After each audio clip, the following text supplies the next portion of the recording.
Probably one of the biggest risks in owning a pet franchise might be securing location.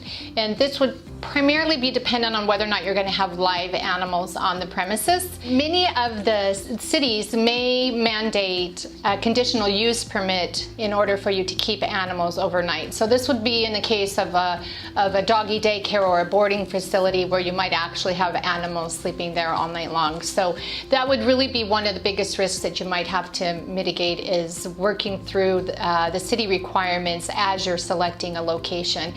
They might also assess commercial or environmental impact assessment on the location as well.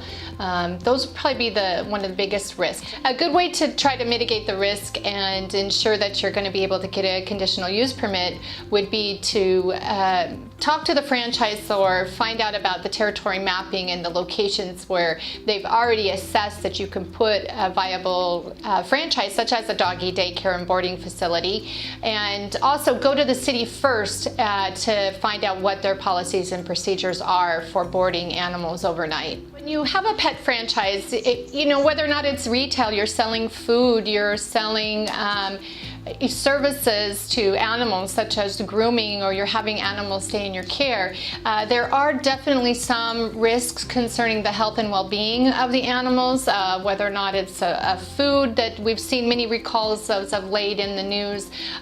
Food manufacturers, especially if you're dealing with raw diets, which are pretty popular right now. You also have to realize that in some instances the animals are animals, and they might get in a tussle and they might be having a ton of fun and want to get right back into play, but animals are definitely viewed as family members, so you want to be really careful and make sure that your team is well prepared to take care of any animals that are on your care, and that you have safety protocols in place in the event that you have to broadcast to your client base about a food recall or anything else. When you have a pet business that houses animals, or whether or not it's grooming or pet boarding or doggy daycare, you do need to have an additional insurance. It's called an animal Bailey. It's not an expensive policy, but it will help you protect the animals that are in your care.